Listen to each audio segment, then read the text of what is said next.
आज 3 मार्च 2026 प्रातः ध्यान भजन सुमिरन के बाद का समय जय गुरुदेव नगर निकट टिया थोक गोंडा बलरामपुर रोड के इस अपने आश्रम पर अपने लोगों को सुमिरन ध्यान भजन करने का 2 शब्द सुनने का कहने का ये जो अवसर मिल रहा है, ये दया से मिल रहा है। किसकी दया से? उस प्रभु की दया से, गुरु की दया से मिल रहा है। बहुत से लोग देखो इस होली के कार्यक्रम में यहाँ नहीं आ पाए, कुछ तो चाहते हुए नहीं आ पाए और कुछ जो जगत जाल में फंसे हुए हैं उससे निकल नहीं पाए। आपको सत्संग में बताया गया है कि यह काल भगवान का देश है, काल भगवान की ही ये व्यवस्था है। उन्होंने ये धरती आसमान सूरज चांद सितारे बनाए हैं, यह पानी पेड़ पौधे जानवर, ये सब आपके ही लिए उन्होंने बनाया है, विशेष रूप से मनुष्य के लिए बनाया है। तो उन्होंने बनाकर के तो यह तैयार कर दिया है और उनके इस बगीचे का फल हम लोग खा रहे हैं जो उन्होंने लगा दिया है। लेकिन जब वो चाहेंगे तब बगीचा को उजाड़ देंगे, जब वो चाहेंगे तो प्रेम में जो देने वाले हैं वो इस शरीर को दिए हैं, बनवाए हैं, वो इसको खाली करा देंगे। तो दयाल और काल दोनों काम वो करते हैं और जिन शक्तियों को भेजते हैं इस धरती पर, जो शक्तियाँ ऊपर से आती हैं परिवर्तन के लिए, उनमें भी उनका अंश रहता है। संतों को छोड़ करके बाकी सब में उनका अंश रहता है। वो अपने हिसाब से करते कराते हैं। अब जो एकदम नए आए हो कहोगे भाई काल किसको कहते हैं, काल भगवान किनको कहते हैं, काल प्रभु किनको कहते हैं? काल का मतलब यह है कि जो पल भर में, पल किसको कहते हैं? समय के सबसे छोटे माप को पल कहते हैं। पल भर में इस दुनिया को उजाड़ दे, ख़त्म कर दे और पल भर में फिर बना दे। बनाने में उनको देर नहीं लगती है। वो तो बस सोचे और बस उनके पास मसाला है, मसाला को डाल दिए और वो सारी रचना कर डालती है फटाफट। जैसे रिद्धि सिद्धि होती ना, ये तुरंत का तुरंत कर देती हैं। आप तो पुराने आदमी हो, आपको सुनाया था कि काशी में गोस्वामी जी महाराज गए थे, वहाँ साधना करते थे, उपदेश करते थे, लोगों को साधना कराते थे।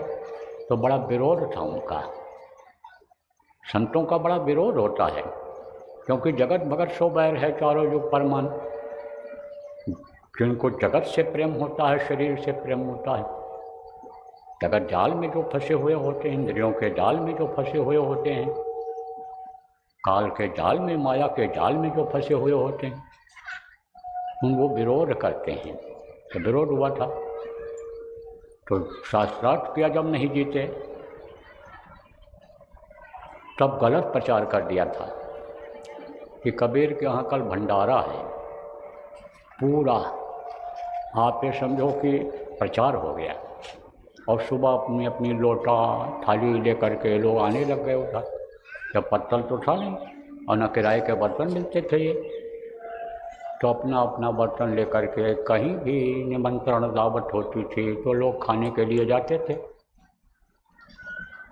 तो गए, आने लग गए लोग। कबीर साहब ने कहा भैया ये लोग कहाँ जा रहे हैं? लंबी कतार लग गई, लाइन लग गई। सब आश्रम वासियों ने कहा आप यहाँ भोजन खाने आ रहे हैं? बोले हमारे यहाँ क्या है भैया? बोले आपने कल ढिढोरा पिटवा लिया, डुगडुगी पिटवा लिया पूरे काशी में कि कबीर के यहाँ भंडारा है। और ये बोले मार दिया, गजब कर दिया। अब ये देखो इस गांव से हमको पटकना चाहते हैं। तो बोले कि अब इस समय पर यहाँ से हट जाना चाहिए, हट जाना चाहिए। यह कहावत है ना कि कभी मारे मर्द और कभी भाग्य मर्द। जब घिर जाए तो अच्छा अच्छा पहलवान मार दिया जाता है, बलवान ख़त्म हो जाते हैं। तो जैसे घेरने लगे तैसे बगल हो जाना चाहिए जान बचाने के लिए। तो वो अपना उठाए माला लंगोटी, उठाए कमड़ी और चल पड़े वहाँ से। तो रिद्धि सिद्धि से कहा देख लो तुम। रिद्धि सिद्धि ने सब तैयार कर दिया, इतना जल्दी तैयार कर दिया। पकवान भोजन सुगंधित से सुगंधित, स्वादिष्ट से स्वादिष्ट, हर तरह का तैयार कर दिया उन्होंने। जब तक काशी के लोग वहाँ पहुँचे तब तक तैयार मिला। अब खा कर के मस्त हो गए। वारे कबीर वारे कबीर वारे कबीर तारीफ़ करने लग गए। तो जब खा लिए तब उधर से कबीर साहब आए और फिर देखा, कहा कि भाई वहाँ भी कबीर थे।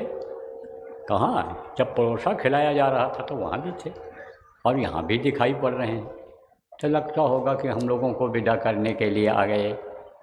कबीर साहब ने देखा कि तारीफ़ कर रहे हैं। किसकी तारीफ़ कर रहे हैं? कबीर की तारीफ़ कर रहे हैं। तब उन्होंने कहा था, क्या कहा था? ना कुछ किया न कर सका और न करने योग शरीर, और जो कुछ किया साहब किया। और वहाँ से भया कबीर। साहब किसको कहते थे? उन्हीं सतपुरुष को, सतलोक के वासी को, जय गुरुदेव धाम के वासी को वो साहब कहते थे। तब उन्होंने कहा साहब ने सब कर दिया। ऐसे हो जाता है। तो इस सृष्टि को वो बना सकते हैं और बिगाड़ सकते हैं। उनको काल भगवान कहते हैं। और यह मांग करके लाए थे सतपुरुष से ही तपस्या करके जीवात्माओं को। तो अब ये जब मांग करके ले आए तो फंस गई, ये फंसा दिया इन्होंने। 4 शरीर में ये बंद की गई, कारण शरीर, सूक्ष्म शरीर, लिंग शरीर और ये स्थूल शरीर, ये बंद की गई। और इधर जो है ये जाल पैदा कर दिया। किसका जाल? हृदय जाल। पहला जाल, 5 जाल हैं। हृदय जाल, दूसरा इंद्रिय जाल, माया जाल, और आपका काल जाल और महाकाल जाल। ये जाल हैं, इनसे निकल पाना बड़ा मुश्किल होता है। अब इसको समझा देता हूँ आपको। पुराने लोग समझोगे, नए लोग भी जो पढ़े लिखे लोग समझने की कोशिश करोगे तो समझ जाओगे।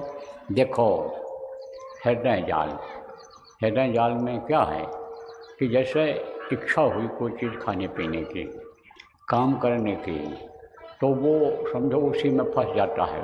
गोरख धंधा जिसको कहते हैं। खाने पीने के लिए यानी व्यवस्था करने में वो जो लग जाता है, उसी में लगा रहता है, वो उस जाल में फंस जाता है। संक्षेप में आपको बता रहा हूँ, समय कम है।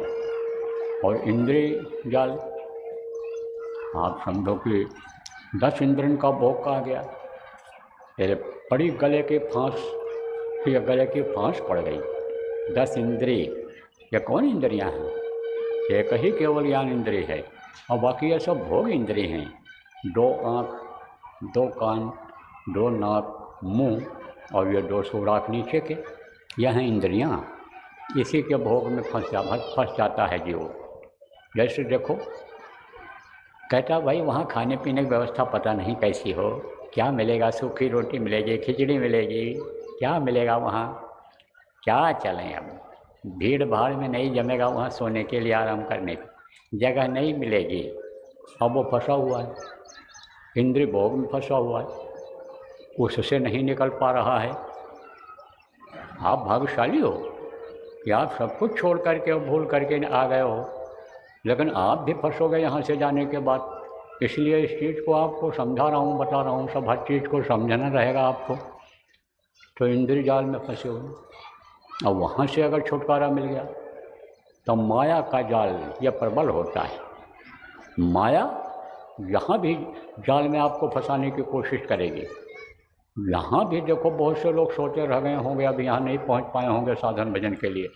सत्संग में भी आकर के भी सत्संग नहीं सुन पा रहे हैं, क्योंकि क्या है, ये भंडारी हैं, ये इंतजाम करने वाले हैं, इनको भी समय मिल जाता है, निकाल लेना चाहिए, जल्दी उठकर बना लेना चाहिए। जो रात अपनी थी उसमें मेहनत कर सकते थे, लेकिन अब वो उसी घोट में रह जाते हैं, न सत्संग सुन पाते हैं और न आप समझो कि यानी समझ पाते हैं कुछ। तो ये क्या है? यह माया है।